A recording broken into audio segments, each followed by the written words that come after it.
Saat pagi hari ya Tuhan, ku datang memuji, ku sujud menyembah, ku bawa korban syukur padamu.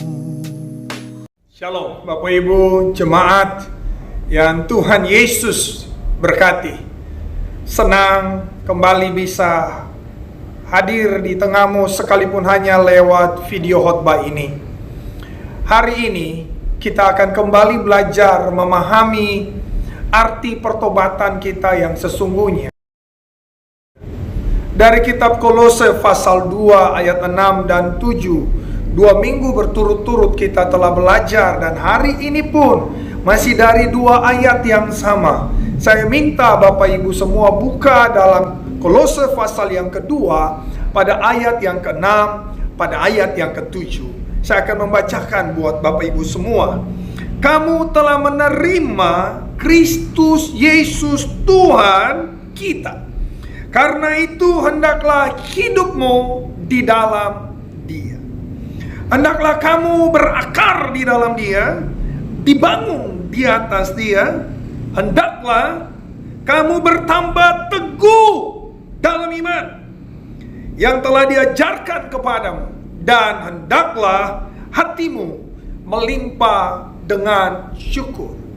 Minggu lalu kita belajar bahwa hal pertama buah pertobatan kita adalah waktu saya bertobat, saya memutuskan tetap berada di dalam Kristus. Nah, untuk bisa tetap dalam Kristus, minggu lalu kita telah belajar tidak ada kata lain selain penyangkalan diri. Hari ini kita belajar hal kedua yang dituliskan oleh Paulus kepada jemaat di Kolose. Arti dari kelahiran baru kita, arti dari menghidupi pertobatan setiap hari adalah hendaklah kamu berakar di dalam Dia dan kemudian dibangun di atas Dia. Nah, ini penting Bapak Ibu. Ini sangat menarik. Saya sangat berharap Bapak Ibu dapat benar-benar memahami dan segera melakukannya kalau Bapak Ibu belum. Dalam filosofi tanaman, akar Bapak Ibu, akar adalah penghubung antara tanaman dengan tanah atau dengan air. Kita tahu ada beberapa tumbuhan yang harus tumbuh di atas air, seperti teratai, seperti toge, tapi lebih banyak bertumbuh di atas tanah. Nah, akar itu adalah penghubung antara tanaman dengan tanah atau air. Tanpa akar tidak mungkin sebuah tanaman itu tumbuh. Tidak mungkin. Tidak mungkin. Tanaman itu dimulai dari proses bagaimana akar terhubung dengan tanah. Pertobatan bicara tentang hubungan ini. Paulus dengan tegas berkata, seperti tanaman terhubung dengan tanah lewat akar, maka pertobatan artinya gini, kita terhubung dengan Allah sebagai pencipta di dalam Kristus. Nah, ini bicara tentang hubungan. Sekali lagi saya bilang buat Bapak Ibu, ini bicara tentang hubungan. Pertobatan, mohon maaf, adalah kosong kalau tidak ada hubungan.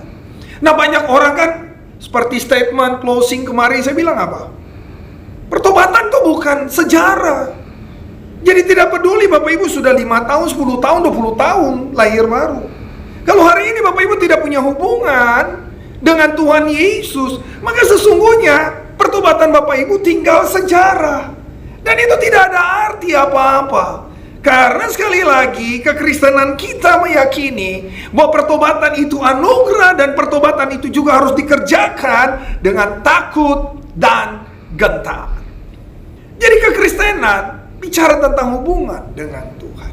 Masihkah Bapak Ibu baca Alkitab tiap hari? Masih adakah Bapak Ibu berdoa tiap hari? Di tengah pandemi COVID-19, apakah Bapak Ibu bersukacita untuk beribadah tiap hari? Ataukah Bapak Ibu cenderung akhirnya dikuasai dalam ruang kesendirian dengan ketakutan yang luar biasa?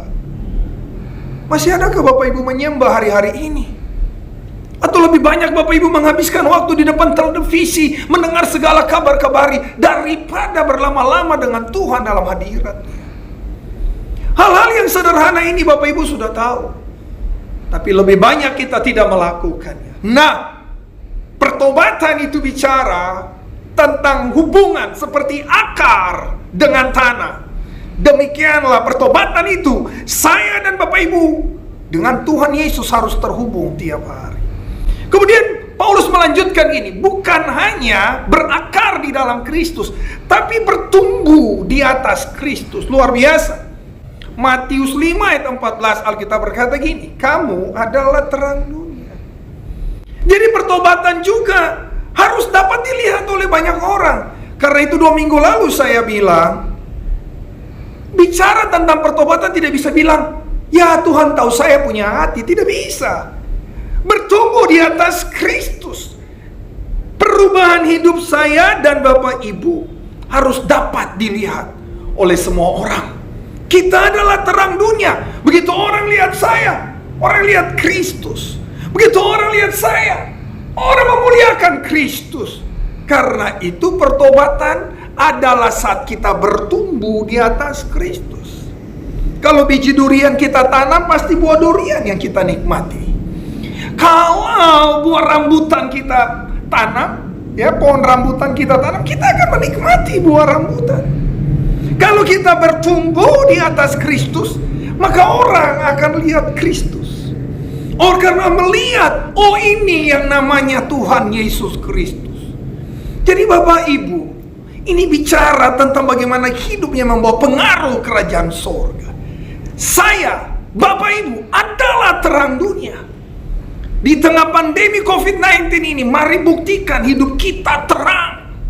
Hidup kita bisa membawa orang dalam kesejukan di tengah tekanan ketakutan ini. Jadi hari ini, ingat ini baik-baik Bapak Ibu, bahwa yang namanya bertobat adalah bagaimana punya hubungan tiap hari dengan Tuhan.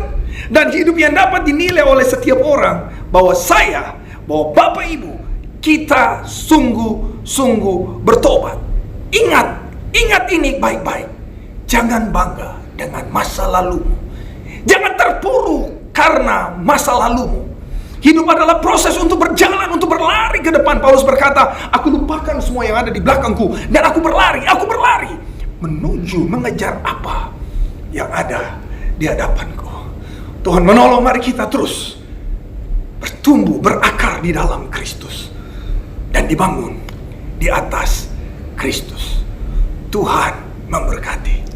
Mari kita berdoa. Bapa di surga, berkati umat-Mu. Tolong umat-Mu untuk semakin memahami bahwa pertobatan bukan tentang masa lalu, tapi pertobatan adalah gaya hidup setiap hari. Kami berakar, kami punya hubungan yang kuat dengan Tuhan, dan kami dibangun di atas Tuhan, sehingga hidup kami, kata-kata, perbuatan kami dapat mencerminkan Kristus di tengah dunia ini. Doa dan berkatku untuk umat-Mu dalam nama Yesus. Amin. Tuhan berkati.